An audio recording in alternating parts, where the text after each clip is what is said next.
मित्रों नमस्ते। बीए भाग 2 सेमेस्टर 4 पेपर 5। पिछले लेक्चर से हम पत्र व्यवहार या पत्राचार के संदर्भ में चर्चा कर रहे हैं। पिछले लेक्चर को हमने जो है वो नौकरी के लिए आवेदन पत्र किस प्रकार से दिया जाता है इसकी चर्चा की थी। आज जो है वह हम छुट्टी के लिए जो पत्र देते हैं अपने सीनियर को, अपने वरिष्ठ अफसर को, उसके आज हम चर्चा करने जा रहे हैं। पत्र का नमूना वैसा ही होता है जैसे आवेदन पत्र पर अपने राइट साइड को ऊपरी कॉर्नर पर जो है वो अपना नाम और पता लिखते हैं।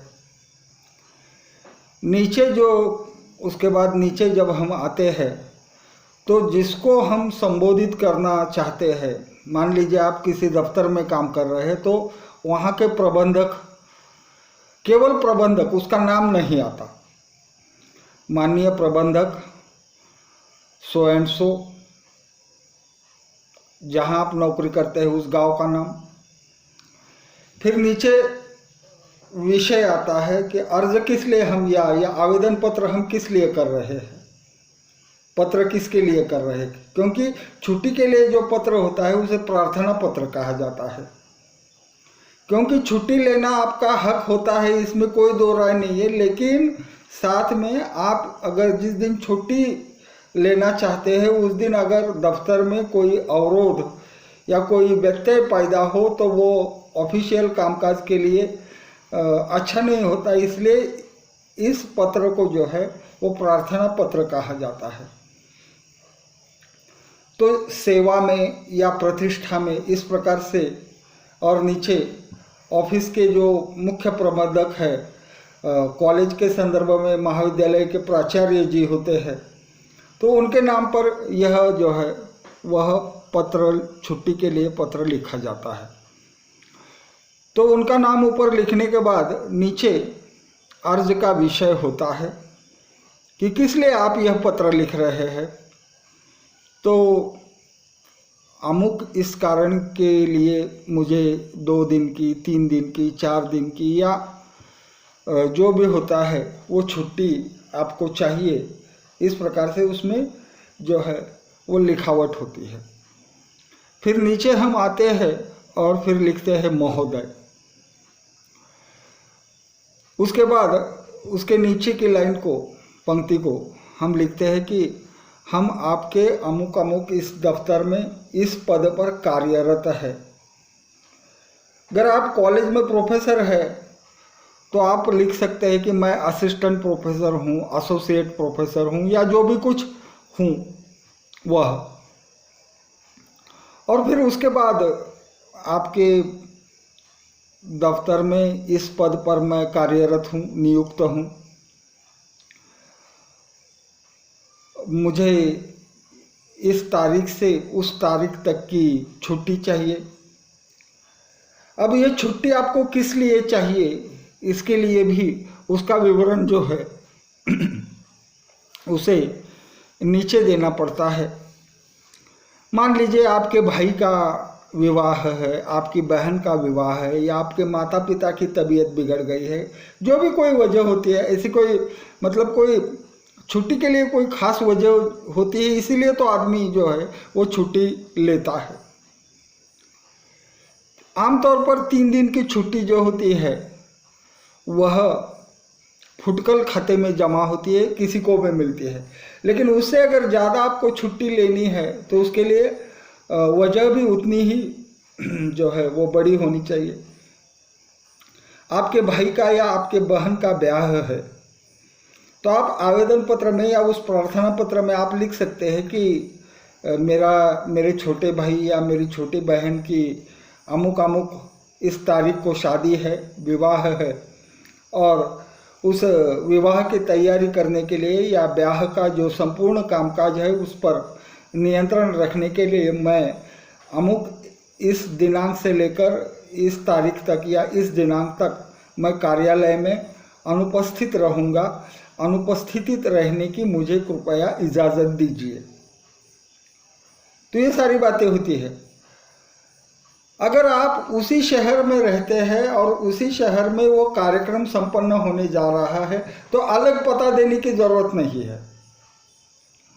आप काम सांगली में करते हैं और आपका शहर सातारा है तो आवेदन पत्र, प्रार्थना पत्र के साथ में यह भी लिख लेना ज़रूरी होता है कि इस कालखंड में, मतलब इस तारीख से उस तारीख तक, मान लीजिए 1 अगस्त से लेकर 3 अगस्त तक, इस कालखंड में मेरा पता यही रहेगा। हालांकि ये लिखने की पहले प्रथा थी, आजकल मोबाइल है इसलिए अगर कोई प्रॉब्लम आ जाती है तो आपका जो चीफ होता है, प्रमुख होता है, दफ्तर का जो प्रबंधक होता है, वह आपको मोबाइल फ़ोन पर तुरंत सूचित कर देता है और आप अपने गांव में बैठकर, अपने शहर में बैठकर वो जो काम है उसे ऑनलाइन आप कर सकते हैं, यह अलग चीज़ है।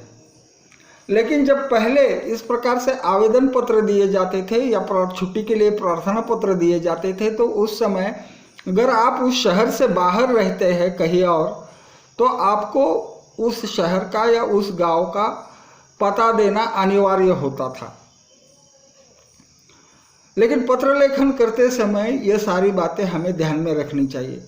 और आखिरी हिस्से में आपको ये लिखना पड़ता है कि कृपा करके मेरी ये छुट्टी मंजूर कीजिए ताकि मैं अपने कार्य में जो है वह घर के कार्य में या किसी कार्य में जो है वो सहभाग ले सकूं।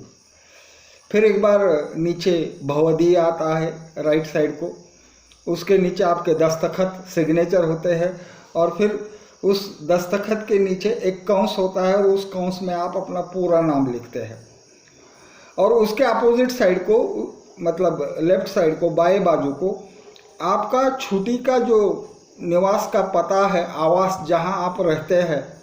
मान लीजिए आपको कोल्हापुर में जाना है विवाह की तैयारी के लिए या किसी अन्य कार्यक्रम की तैयारी के लिए, तो आप वहां नीचे कोल्हापुर का पता लिख सकते हैं कि इस पते पर आप मुझे संपर्क कर सकते हैं। तो इस प्रकार से छुट्टी के लिए आवेदन पत्र लेते समय या लिखते समय ये सारी जानकारी जो है वो होनी आवश्यक है।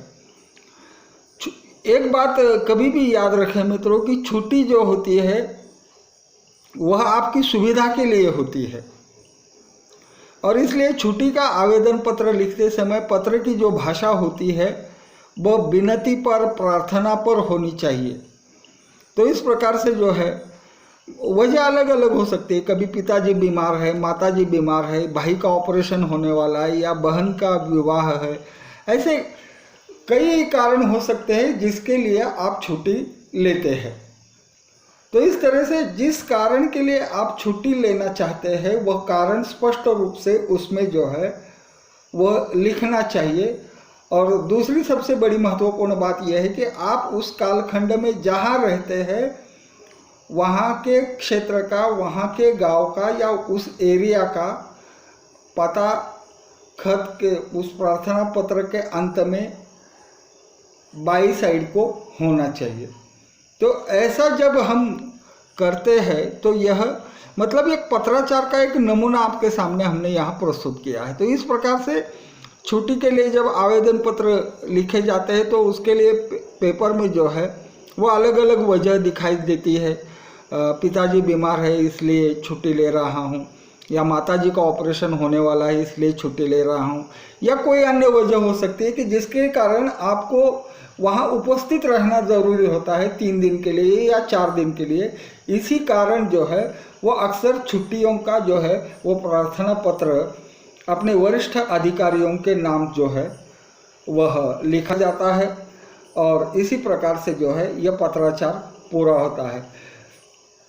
आजकल लोग जो है वो व्हाट्सएप के माध्यम से या ईमेल के माध्यम से भी जो है वो छुट्टी का आवेदन पत्र भेजते हैं और उसको गवर्नमेंट ने कहने के बजाय सुप्रीम कोर्ट ने भी उसको इजाज़त दी है। लेकिन हालांकि एक उपचार होता है जिसके लिए ये सारे जो पत्र है वो लिखे जाते हैं।